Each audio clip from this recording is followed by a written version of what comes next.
Welcome to the Music Nut Program. I'm John. Thank you so much for joining me today.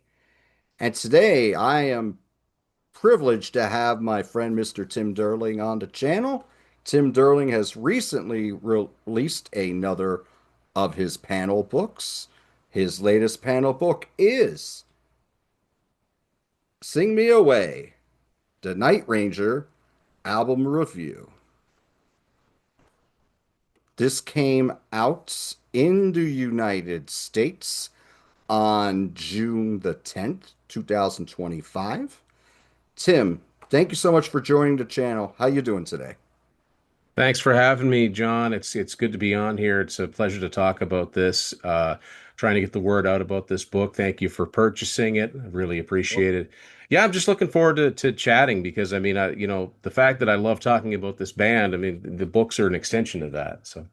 Absolutely. And one thing that I do know from working with you in the past on these books is that you're looking at bands that have not had a book released on them when you think about the bands that you're going to do a book on.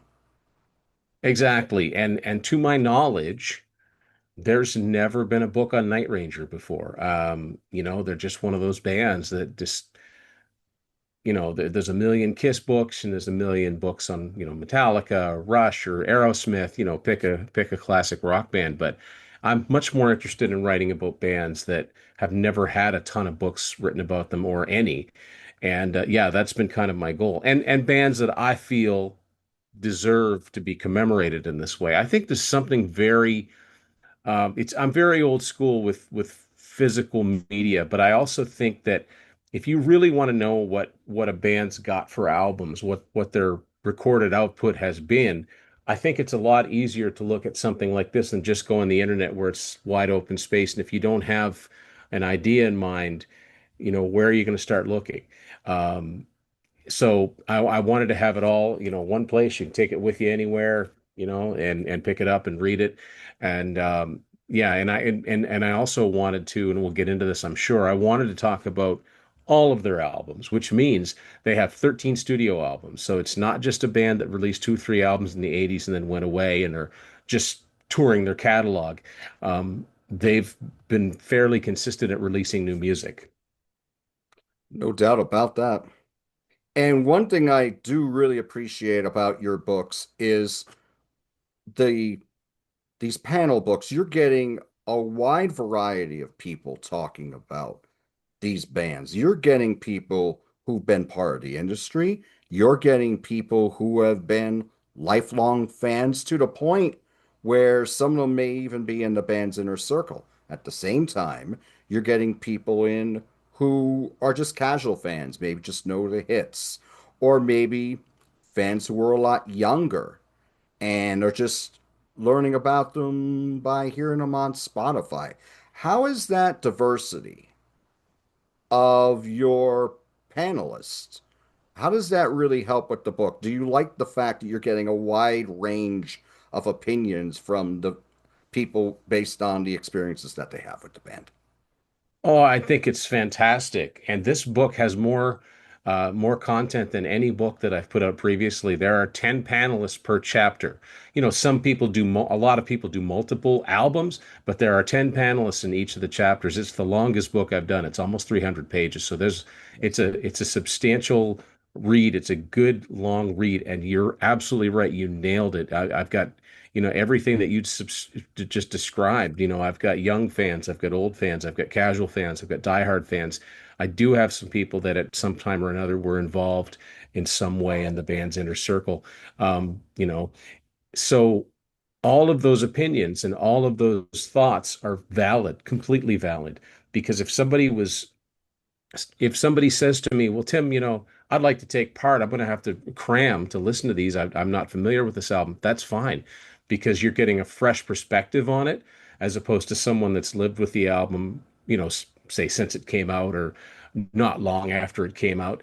So yeah, I like having those variety, and I like having the variety of opinions. There are albums that some people aren't particularly fans of. Other people can find good things to say about them. There's one in particular and one panelist that completely opened my eyes to an album that it honestly is still probably, if I was to rank them, probably still comes in last. But then I can go, okay, I see your point. I see what you like about this. Uh, so yeah, I really appreciate everybody that has always appreciate the panels. I mean, you took part in the Y&T book, and you know, it's great that, you know, the easiest thing, I don't know if I've said this before, but the easiest thing anybody can do is say no.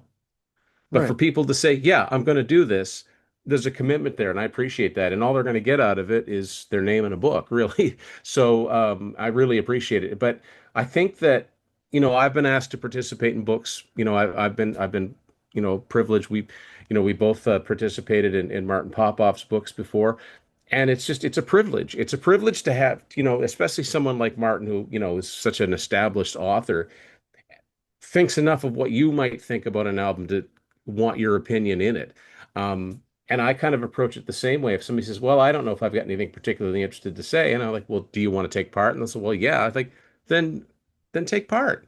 You know, everybody's opinion is valid. Like some people are more verbose and talk for longer, but some people can say what they mean to say in a few lines, and it's all good. And yeah, there is a really good diversity, especially by having so many panels. It was just a little goal I set for myself. I said, I wonder if I could do that, have 10 panelists for each of these album chapters. And, you know, somehow I did.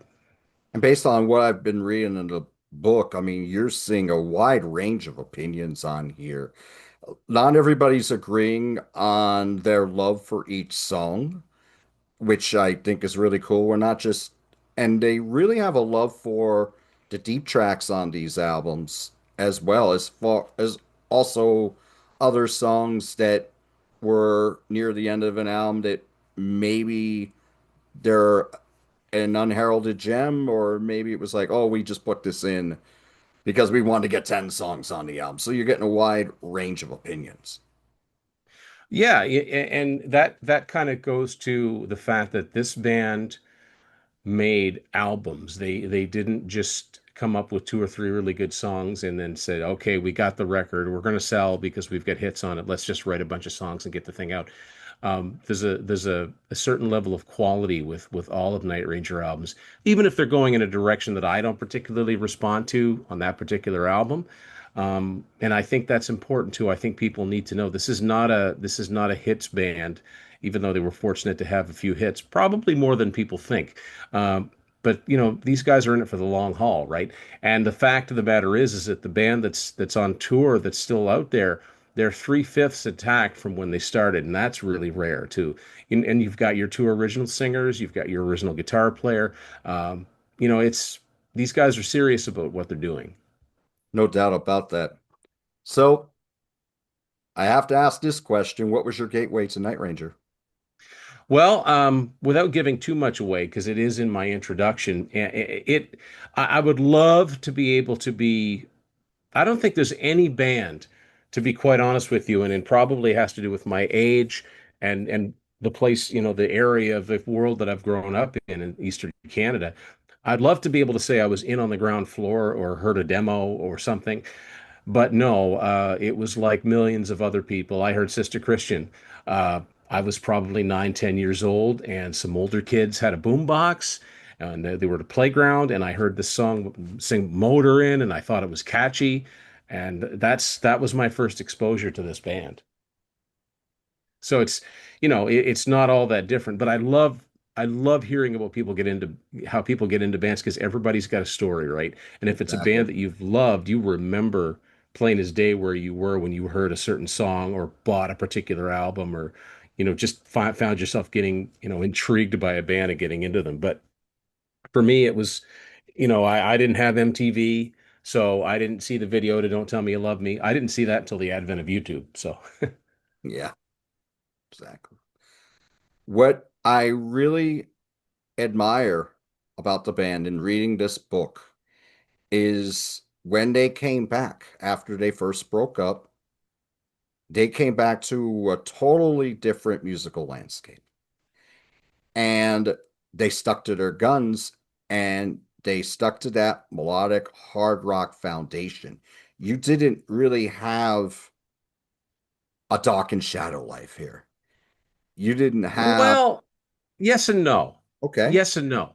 Um, I know what you're saying as far as the 90s are concerned. Hmm. They kind of had, let's call it a shadow life, let's call it an ultraphobic Okay. or a subhuman race. That was Hole in the Sun in 2007. It was very late. You know what I mean? In the 90s, yes, I completely agree. They didn't go grunge. They didn't throw the flannel on. They didn't start, down tuning and getting all down in the dumps. Okay. They kind of did that 10 years too late. And by the time they did, it was also a little bit of rap metal. That's a very Hole in the Sun's a very strange album. I had alluded to that before, but you're right. When they reconvened as the original five guys, they did two albums that, you know, though they didn't sound exactly like the stuff they were doing in the 80s, it was still very much in the Night Ranger spirit, which means they were generally, something I love about this band is that it's generally positive. It's generally feel good music. And it's, full of hooks and full of melodies and they're just really, really, really good at that kind of stuff. I've said this before. I've always thought that Night Ranger were kind of in a class of their own because of their sound, because they they occupy this weird space. They're not strictly hard rock like bands like Def Leppard or Whitesnake or Van Halen, even though they've got elements, but they're not Foreigner and they're not Journey and they're not REO Speedwagon. You know what I mean? Mhm. They're somewhere in between. They look more like the hard rock bands, but they Right. sound more like the AOR bands of Mhm. the late 70s, early 80s. But they're a strange combination, and yet they had two virtuoso guitar players, so they had the respect of the metalheads, especially because Brad played with Ozzy. That kind of kept him on the radar of, the Aussie fans tend to watch everybody that's ever been in his band, right? So Brad was, Right. with him for a very short time, just on the Speak of the Devil record. Yes. But because of that, people know that name, and the guitar magazines featured them all the time. Um, I probably got way off track, but yeah, it's very admirable. They didn't cave. They didn't really cave to any trends, at least while they were still, a major label recording act. But I think what happened later was they wanted to do something really different for them. But but yeah, they didn't do an about face, and it didn't, certainly nothing as egregious as Shadow Life, because that's just one of the Shadow Life is the album is one of the worst albums that takes up space on my CD rack. But because I like the band, I can't bring myself to get rid of it. Gotcha. It's funny. I liked that album when it came out. I admired the fact that they were trying something different, but over time, I like half of it now. I think the more melodic songs earlier on the album, and then they did go into, they really went like, they were really trying to get dark later on the album. And I thought that, I know we're getting off track here too. Yeah, we're gonna have to see with Doc, and I love Dysfunctional. I thought that was I liked it great. too. And I thought that was just the right mix Mm, of old Dokken with a little bit of 90s sounding heavy rock. I okay. thought that's as far as that needs to go. Shadow Life just sounded like almost a completely different band. It didn't even sound. I heard no Dokken in any of those songs, and the only reason I have that CD is because it was in Columbia House, and I think I had to fulfill an obligation. Ah, gotcha. Phil Aston wrote the forward. I love his work on his Now Spinning channel. Yeah. How did you hook up with Phil Aston into contributing to this book? That was an honor. Yeah, I'm a big fan of Phil's channel, Now Spinning, and I love his approach. He's just very mild-mannered, very serious about his love for music, and he's right. I mean, music is a healer; it's a healing force. And you try to get somebody with some kind of name recognition to do a forward. I've been very fortunate in the past with my forwards, and I just sent him an email and he happened to get back to me. I've been on his show once, mainly talking about my Sammy Hagar book. But yeah, Phil came through with just this great forward. Very, just I hear Phil's voice when I read it back. And what's also cool about that is you're getting the point of view from of someone where I mean, to be honest, much like up here in Canada, we were never a stronghold for Night Ranger. They never had a strong base up here, and I think the UK was kind of the same. They'd tour once in a while over there. Uh, so it was interesting to see his approach, how he got into the band and was introduced to them, and obviously, he's the type of music fan. He's like you and I. We don't need to be told, what's out. We look for it. If we're into a band, we watch to see if they've got something new coming out. We're not waiting for a store to carry it. Mhm. But that's how that came about. I sent him an email and he got back to me. Very good. And your response there kind of leads into my next question. When I was listening to rock radio in the 80s, to me, Night Ranger had this great run of three albums where you heard them really heavy. You heard them not only on Top 40, but you heard them a lot on AOR. It started to slip a little bit by Night Life, or I'm sorry, Big Life. And then by the time Man in Motion came out, you rarely heard them. Was that similar in Canada? Um, well, up here in Canada, basically, we're talking about Midnight Madness, their second album, Yes. certified gold up here. And Okay. Sister Christian was actually the cool thing about it. Sister Christian actually went all the way to number one in Canada, whereas in the States it hit number five, which Sure. is great. And it was, everybody knows that song to this day, but I didn't realize that till doing the research. I'm like, wow, that went all the way to number one in Canada. But because they were never a band that crossed the border much, and they're not the only ones. Bands I love like 38 Special and Kansas. I mean, Canada was just never a priority. Um, even bands as big as Journey, they'd hit, Toronto, Montreal, maybe Vancouver, but when you don't play a place, you can be forgotten unless you're really into the band. So they had songs that charted and albums that charted, but it wasn't that big a deal. So when by the time they were slipping in the States, they'd kind of already done that in Canada. I'm not even sure, to be honest with you. I don't even know if the Big Life album charted in Canada, or if it did, it Oh, didn't okay. chart very high. Okay. And I don't think Man in Motion charted at all. It was very much an American thing. It's just this is such a difference in population, right? But yes, I mean they did have their moment. I mean, Midnight Madness is either Midnight Madness or Seven Wishes is probably their biggest overall seller, but Midnight Madness was a gold record up here, and Sister Christian was a number one song. So and that song still gets played here. But the trouble is it's the only song that gets played up here, and I think they have got about a dozen that should be in regular rotation. Gotcha. Yeah, I would agree with that as well. I see that you met the band in 2023 in the picture that you have with the band. You were mentioning they didn't play Canada very often at all, and that time you met them, that was in New Hampshire here in the United States. Was that the first time you had seen them live, or had you seen them? Yes. Oh, Yeah, I had to wait. Yeah, I had to wait a long time, and they were opening for Brett Michaels. It was part of the Party Gras tour, okay. and Guilford, New Hampshire, was still about a good 6 hour drive, maybe longer. Okay. Yeah.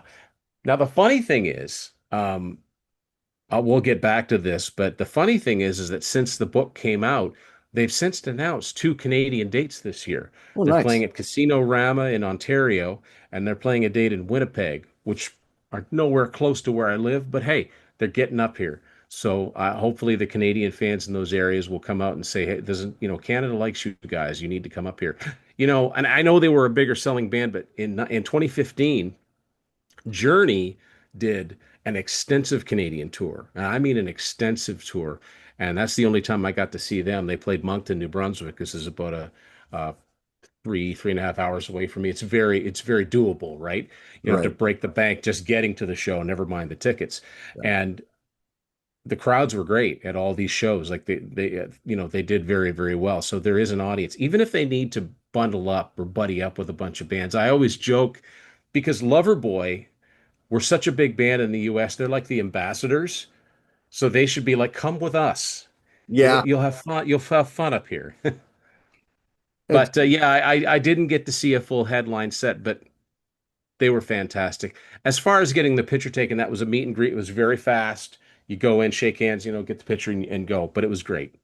right. Yeah, it was going to lead into my next question. How did you talk to the band and meet them? Didn't really have a lot of chance to talk to the band. You don't want to waste a lot of time. Thanks, guys. Glad you came or looking forward to the show. And yeah, that was about it. Since this book has come out, and I know it's only been less than 2 weeks, have you heard from any member of the band or any part or organization? Uh, Not from anybody directly in the band, although I have been in talks. I have to give a shout out to Josh Weaver, who is he started the Fans in Motion page. And they started as a Night Ranger Facebook group. They're on YouTube, and they've talked to a lot of the band members, and it's really been had a lot to do with getting me reigniting my fandom for this band. I discovered it during COVID times, and it was like, are they talking about Night Ranger? Nobody talks about Night Ranger. I love Night Ranger. And it really got me thinking about it. And I'm sure I probably would have gotten to a Night Ranger book eventually, but I don't know if I would have gotten to it now. But so, having said that, it's very, very possible that books may find their way to the band, and I hope it's a good thing. I hope it's a good thing. I hope they take it in the spirit of this is by the fans for the fans. This is, we're very passionate about this and may disagree about certain things, but yeah. So, and I guess that I hope that answers your question, but Absolutely. maybe, Yeah, maybe. I've nice. been very fortunate in that respect, John, honestly, because I've talked to Aaron and John from Y&T. I talked to Tom Brislin from Kansas, Kerry Livgren, the Kansas founder, two fans, Greg, and I can't remember the other guy's name, presented him with a book in person in Topeka. That was amazing, and he posted about it. And I didn't talk. I haven't had any contact with Sammy Hagar, but I've talked to Bill Church. So Okay, yeah, so it's possible. good. One thing that I learned from reading this book, I haven't read the whole thing yet. From watching the videos and hearing the songs on the radio in the 80s, I thought it, and I'm just coming in almost blind here.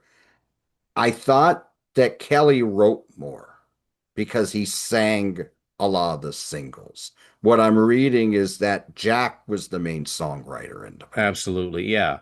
Yeah. What you're seeing there is the fact that so Kelly wrote Sister Christian, and Yes. that's their calling card song, and he also sang it. But Jack, if you look at their credits, you'll see he's the primary songwriter. And he's a great songwriter. He's a great lyricist. He tells great stories in 3.5, 4 minute songs for the most part. I'm a big fan of his writing. And I mean, he proved that, once Night Ranger had, initially disbanded at the end of the 80s, he ended up being a very in-demand songwriter, especially the team of he and Tommy Shaw. I mean, they wrote for Aerosmith, they wrote for Alice Cooper, they wrote for Ozzy. Their songs have popped up in a lot of different places. Um, but yeah, because Kelly sang Sentimental Street, sorry, Sister Christian, and Listen, it became a hit. That was the double-edged sword because then MCA came back and said, we want more ballads. You got to yep. give us more ballads. And because Kelly sang the big hit, we want him to primarily sing the ballads. So, yes, that totally makes sense. Related story, and it's going to sound completely ridiculous, but it's absolutely true. I was a late bloomer to Kiss. I didn't get into Kiss until 1993. I certainly knew about them, but I was not a fan. I thought from everything that I'd read and songs that I'd heard and videos that I'd seen that Paul Stanley sang everything between Oh, Lick It Up and Hot in the Shade. I didn't think Gene sang anything on the mm, albums because all the singles were Paul songs. they So I were know I 80s. get where you're coming from. Yeah. Yeah, he had a string. I mean, from 83 to Revenge in 92, they were all Paul was the lead singer on there. So I can understand when you came in thinking that way. Well, yeah, because I Love It Loud was the last single that Gene sang until Unholy. So there was a Exactly. 10-year gap in there Yep. where it was like whatever songs Gene had, well, those are the B-sides. Right. Exactly. Plus, they weren't oftentimes they weren't as good. But Right. but I can see where you're coming from because when you're just getting into a band, you're trying to piece things together and you're trying to kind of do a little research on your own, and then you're surprised. I remember I think the first non-makeup album I bought was Lick It Up after I'd gotten into them, and then when I heard Not for the Innocent, I'm like, oh, wait a second, Gene's singing? Mm. Yeah, he's. What do you mean Gene's singing? I didn't think he sang on any of these. I think what I misread in Metal Edge is that they weren't trading vocals during that time. Correct. So, yeah, Which was more of the case in the 70s. They did more of that. yeah, very much so. And oddly enough, there is a tie-in because we are getting a little off track. But one of those Canadian dates that Night Ranger did was opening for Kiss in Vancouver in 1983 on the Creatures of the Night tour, and Oh, boy, would I have liked to have seen that. oh my gosh, yeah. That's my favorite era, Kiss, and yeah, that would have been great. Excellent. One of my favorites as well. I have the Rock Candy reissues of Dawn Patrol and Midnight Madness. I love the sound on those. Yeah, Think that there's other albums in the Night Ranger canon that should have that same treatment. I absolutely do, John. I will say that the Dawn Patrol and Midnight Madness reissues are two of the best sounding and really, I've got lots of those Rock Candy CDs because they do such a great job with the packaging, and I always like reading the liner notes and the interviews that they do. There's a lot of class that goes into them. Um, but I had the CDs, I had the old MCA CDs, and these sound so much, they're so much louder and there's a lot of cleaning up that was done because I can actually hear parts that either I didn't hear before or you just kind of subconsciously knew there was something in the background, but you couldn't really tell what it is. In one example I always go to is the beginning of the song Play Rough on Dawn Patrol, which starts out with a really cool 12-string guitar. That just every string rings out so clearly on these remasters where the original version, it's a great song. It just kind of goes by and you don't really take it all in. So they Right. really outdid themselves with these, and which is why I hope they continue. I hope this continues, and I really hope that, and then this is I've talked to a lot of Night Ranger fans about this. We're all kind of hoping that they at least go on and do Seven Wishes and Big Life because for the reasons I just mentioned. I mean, oftentimes, unless you get like the Japanese remasters, there's never been domestic reissues of these. It's just the old MCA CDs and those old 80s CDs. There's things that people like about them. In some cases, they say the sound quality is better, but they're so quiet. You got to turn them up so loud. But in the case of both of those albums that I just mentioned, Rock Candy also does a wonderful job if there are extra songs floating about in these bands' universes associated with a certain time period. If they can, they gather them up. So in the case of Seven Wishes, there's two songs that I think I would love to have tacked on to a Seven Wishes remaster. One is the song Interstate Love Affair, which is already on Seven Wishes, but it originally came out the year before on the Teachers soundtrack. Yes. And it's a slightly different mix. It's a slightly different version. It's a little bit like Sammy Hagar's Heavy Metal. The version that's on Standing Hampton is not the same version that's on the soundtrack album of Heavy Metal. So I would love to see that nicely restored and remastered and re-EQ'd and all that. But there's another song called Wild and Innocent Youth that they did for a movie called Out of Bounds, which came out in 1986. Would love to have that stuck on because that kind of belongs with the Seven Wishes period. In the Mhm. case of Big Life, they didn't do a lot of B-sides. They weren't a band that did all these other songs that came out as B-sides, but they the B-side of Your Smile from Big Life was a song called Girls All Like It. That never appeared on any Night Ranger album. And if they'd redid Big Life, that would be, one to put on there. And, when people complain about remasters not doing these things, I understand to an extent. Sometimes if it's a soundtrack song, you're not just talking about getting the rights from a record label. You're talking about getting the rights from a movie studio, and sometimes Right. it's just completely prohibitive. But I'm hoping they at least do Seven Wishes and Big Life. But there's something about the rock candy, if they've put it out, even if it was not a major label to begin with, it sort of legitimizes these albums. So I'd love for them to just keep on going and just have these albums redone as best they can sound and also have them readily available. No doubt about it. I mean, Yeah. just so more fans would know they weren't just those two albums. They had hit singles after that, Hmm. and they had great album tracks from that point as well. I know that you like to talk about import versions of albums. I've seen you do it on your channel, Tim's Vinyl Confessions. I've seen you do that with Michael Adano on Grab a Stack of Rock. Do we have any import editions of Night Ranger albums that would be of interest to Yeah, there's a few. If you get, so there's a few things that are different. The album Neverland that came out in 1997, that was the album where the original five reunited. Yes. That came out on Sony. If you get the album in Japan, the track listing is completely different. And it actually, in some ways, well, you're cursed by getting used to a particular track listing. So you might get another track listing that might be better, but you're like, yeah, but I'm used to it this way. But that's one thing that's a little bit different. Um, the album that came after that, which is called Seven, you want to get the Japanese version of that because it's got an extra song on it called Crazy World that's not on the domestic version. Um, the album Hole in the Sun, which I've been talking about. What's different when you get that in Japan and other parts of the world as opposed to you getting the US version? They've got two different album covers. That's about the one difference there. And the High Road album from 2014, in order to get all the songs, is and again a Japanese version that's got a song on it called "Don't Even Know Your Name," which is not on it's not on the regular Frontiers version. Right. So those are just a few of those. There aren't many stray tracks out there, but there's a few.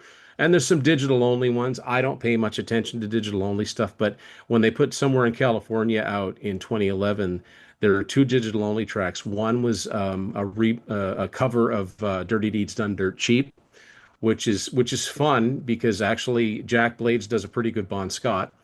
And they also do a remake of Damn Yankees Coming of Age with Ted Nugent playing the guitar solo. So Ooh, yeah. very nice. You have pictures of the some of the eight tracks in your book. Are these your eight tracks? Because you wrote them. Yeah, everything that's pictured inside the book came from my collection. And you will notice that there's no Dawn Patrol 8 track. That is one of my grails. Like that is a Okay. hard one to find. Yeah, What but was I'm fortunate enough to have Midnight Madness and Seven Wishes, and that's as far as I know, that's all of them, just the first three. that was what my next question was going to be. Yeah. What was the Even last? though even though Big Life could very well have come out on 8 track given the time period and when, the record club still made them, I'm not aware of any copies of it. And certainly Man in Motion was such an unsuccessful album, I just don't think it's that likely. But yeah, the first three for sure. But Dawn Patrol is a lot of people like within 8 track circles that are Night Ranger fans are I can't get Dawn Patrol. Like it's a white whale. Gotcha. They called their Night Ranger called their eighth album Seven. Hmm. And this would be the second album with the reunion of the original lineup. Do you feel that the band disowned the Feeding Off the Mojo album, much like the Clash would have did with Cut the Crap? The example I also use is the Motley Crue album with John Corabi on vocals, Okay. and very much in the same time period. I actually really liked Feeding Off the Mojo, but yeah, for those that don't know, of course, Jack Blades had a very successful second act with Damn Yankees. They had a double platinum debut album, a top three single. Second album went gold, which was admirable in the midst of grunge, and then that was kind of it. He and Tommy went, did a couple of albums as Shaw Blades, which were more acoustic based. But while that was going on, Brad Gillis and Kelly Kagi had the name, and they got a guy named Gary Moon who had played with a bunch of different people. He was in a version of Three Dog Night, but he played on at least one album by Jeff Paris, which is a songwriter that people will recognize. So he's a bassist and vocalist. Doesn't sound a thing like Jack. He's got a really raspy voice. He Okay. sounds more like Tom Kiefer, Okay. somebody like that, you know. Sometimes he has a little Kip Winger too, but not at all like Jack. But they did one album called "Feeding Off the Mojo" that came out in 1995, and it's this, you know, I compared it like to the Motley Crue album because when Gary sings, it's good, but it doesn't sound like Night Ranger. But when Kelly sings, it sounds like Night Ranger. Gotcha. But when they got back together, technically, the album Seven should have been called Eight. But yeah, they don't. And it's funny because there's two bands that I can think of that did that, and it's both with seventh albums that were actually eighth albums, and the other one is Toto Okay. because they did, with the exception of one song by Brian Eno, the Dune soundtrack, Oh, okay. 1884. But they don't count it because what's technically their eighth album, they called the seventh one. Right. So Hmm. uh but yeah, I would say, you know, I mean, Jack Blades is the main songwriter, and you know, I guess you could say he's the front man, and I think that he's like the keeper of the Night Ranger flame, right? So yeah, it's a shame, but you know, Feeding Off the Mojo is I think a perfectly valid album, and it came out in the small label called Drive Entertainment, which I've Okay. never heard of since. It's the only album I've ever seen on that label. And you know, it's got its fans. There are fans that really sing its praises, and then there are others that like, no, it's not Night Ranger. So, you know, but you know, when you think about it, John, most bands have at least one of those. You know, they've got That's their true. Elder, they've got their Rockin' a Hard Place, you know, they've got their, I don't know, Seventh Star, they've got that the album that dare not speak its name, right? Right. But those are the ones that I'm always like, why? Wait, what's wrong with it? I want to hear it, you know? So for Night Ranger, that would be the one. Hmm. Alan Fitzgerald was a very important part of the band. I thought that he had great keyboard hooks on those first few albums. And when he came back into the band in the 90s, after he left the second time, do you think they were able to get someone in there that can take that spot and bring in that creativity that he brought to them? Eventually, when they got Eric Levy, Okay. Eric Levy replaced Fitz. And that is no disrespect, certainly no disrespect to Michael Lardy, who's a perfectly accomplished, you know, but I think of him as Great White. Right. Um, and there was also a guy named Christian Cullen who was briefly the keyboard player, but he never played on anything. But Eric does such a great job at not only recreating Fitz's, like you said, classic keyboard sounds, but he also comes up with new stuff that is very, just feels like Night Ranger. Um, and that's not easy to do. It's kind of an underappreciated thing. Fitz was very, very important to Night Ranger. It's one of the things that made them stand out because you've got the two blazing lead guitarists, but you've got a very accomplished keyboard player. And for the most part, the keyboard, it wasn't just the musical parts that he came up with, but it's the his choice of tones and textures that he used, patches to use another term.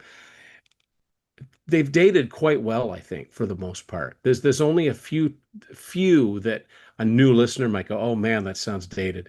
You know, there's a song that I always joke about, but I do it, you know, as a fan. But there's a song on the Big Life album called "Better Let It Go," and it's one where it uses what I call the French horn patch, which is if you're familiar with the Don Henley song Sunset Grill from Building the Perfect Beast, Mhm. that's the sound. Right. Hasn't aged well. Um, but for the most part, there's just cool textures. And sometimes they even add to the heaviness of some of the songs. Like a good example is Eddie's Coming Out Tonight on Dawn Patrol. Mhm. It starts out with that almost like it it creates a mood, it creates an atmosphere, which is the exact opposite of like people think that, oh, keyboards, oh, they wimp, the band wimps out if they have keyboards. Not if you use them right. I agree. And yeah, I think he was a vital part of the band. I think that there's a couple things. I think that he was a little bit older than the rest of the guys. I mean, he started. I mean, I first the only thing I have on him that goes the farthest back is the second Montrose album, Paper Money. He was a Right. bassist and keyboard player on that, and then he went on and he was in Sammy Hagar's band for many years, which has got to be one of the only examples I can think of that had a guy in a band and then a guy in the same band that replaced him in another band because he had Bill Right. Church on bass and Fitz on keyboards. Hmm. But also, on Neverland and Seven, with 97, 98, there were a lot of bands. Night Ranger was not the only one, but it was almost like they were afraid to admit they had a keyboard player Yeah. in the 90s. And so he's very underutilized on both of those albums, especially Seven. There just aren't a lot of keyboard parts, or they're way, way back in the mix. So he probably just kind of figured, well, you guys don't need me.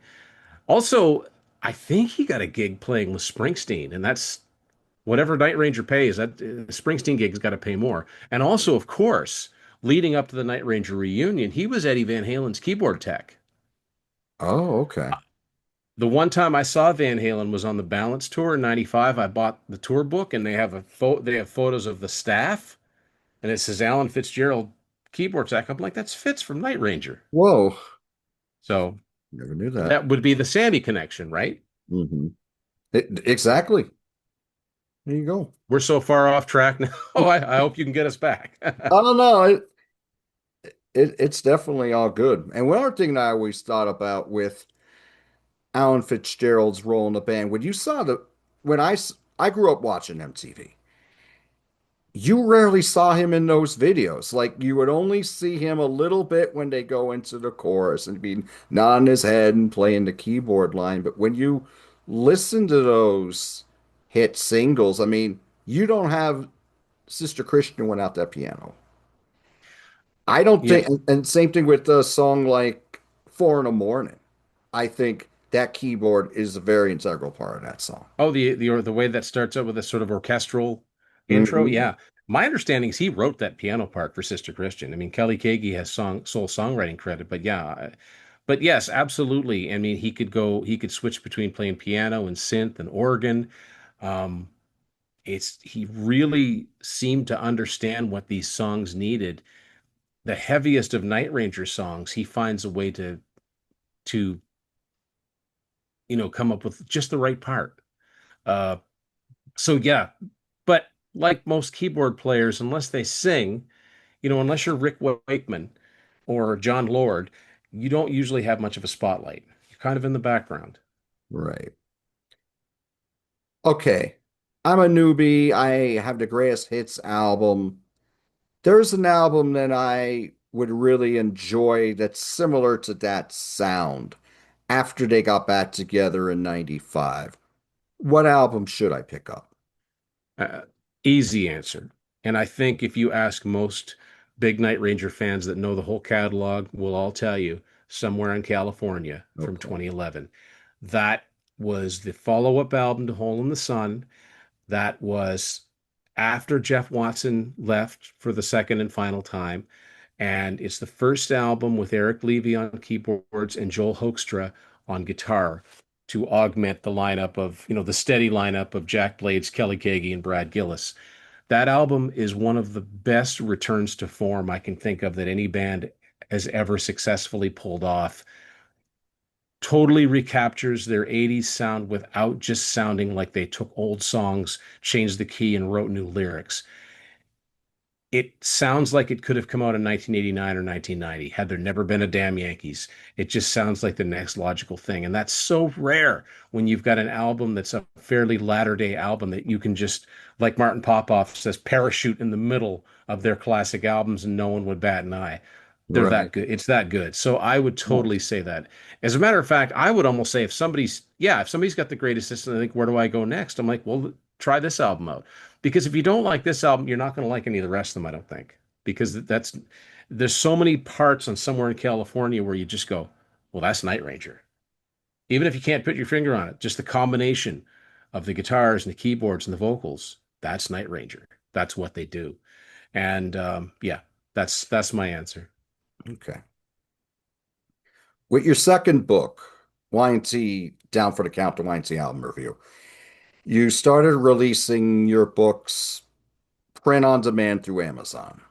Yeah. Is there a possibility in the future that you would go back to what you did with Unspooled and go through a publisher, put out extras in the book, sign the books, things of that nature? Or do you really, really enjoy? I hope not, John. Okay. That look, the Unspooled was a real labor of love, but it was a lot of work, and it cost a lot of money to ship the books out. You get Okay. boxes of books coming to you. I never see boxes of books. They're print to order. I don't have to worry about shipping. I don't have to worry about damages. If something comes from Amazon and is damaged, send it back to Amazon. They'll take care of it. They'll replace it. Exactly. Um, you know, yeah, there are with Unspooled, we actually didn't have a publisher. We had a company that printed the books for us Okay. and sent them to us. It was a strange, it worked for the time, but in all honesty, if I don't know that the print on demand was a possibility back then. It wasn't until a couple years ago, and it's because I was talking to Julian Gill. Kiss fans will know the name Julian Gill because he's Kiss FAQ and he's written a lot of Kiss books.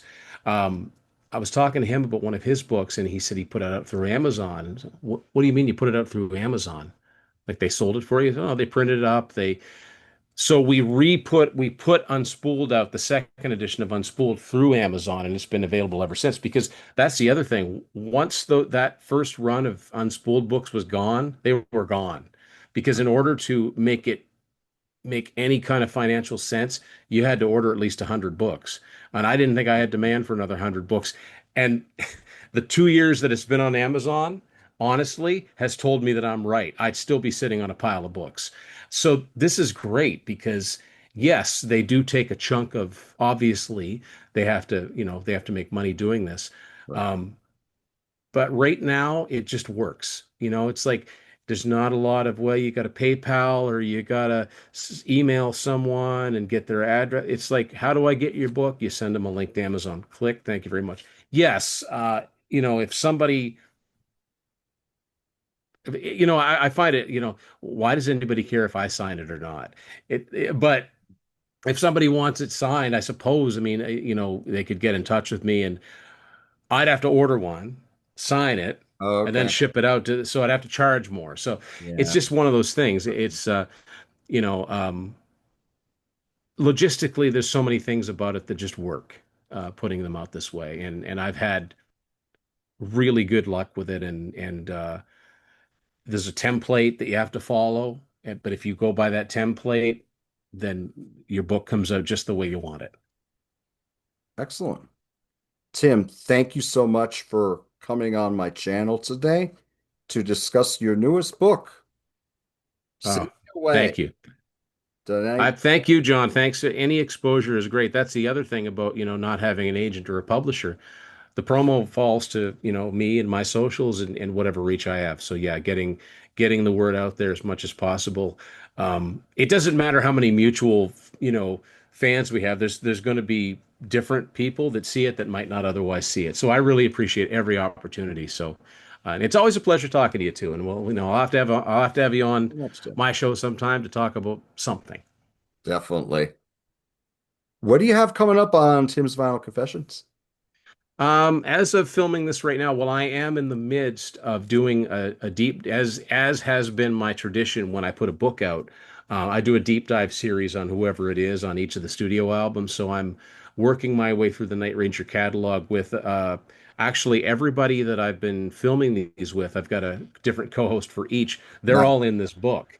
But what's really cool is sometimes I'll get a co-host who's in the book but not talking about the particular album that we're filming about, which is really Oh, great because I don't know what they think of this album. So that's been going really well. I've actually got, without saying what they're going to be, I'm actually working in various levels on three different books. So I like to keep busy and I like to keep things kind of, keep the plates spinning. So Um, who knew? I mean, 5 years ago, I had no thoughts of doing this. Now I've got 5 books. It's pretty mind-blowing when I stop and think about it. And as someone who owns all 5 of your books, I'm really looking forward to the next several ones that you do. Thank you. I really appreciate that. I mean, and we try very, very hard to keep the quality up. And this book, because it's the longest book, this one took the longest to proofread and find as many mistakes as humanly possible. And people that do that, my hat's off to you because I hate it. Mhm. I I hate it. And it's just about impossible to proofread yourself Right. because you're not seeing what's on the page. You know what it's supposed to say, so that's what you see. I maintain that. You don't think about it. You don't even see a blatant mistake in front of you because you're seeing what your mind sees. This is what I meant for it to say all along. Yeah, but you left out a word. It doesn't make any sense. So that kind of thing. Right. Again, this is Sing Me Away, the Night Ranger album review, available on Amazon in demand. I am really enjoying this book, whether you're a longtime fan or you're a new fan who wants to learn about Night Ranger. This is an excellent book, and I highly recommend it. Thank you again, Tim, for being on the show. Thank you, John. You got it. Thank you all so much for watching the show. Do what you love. We'll talk to you soon.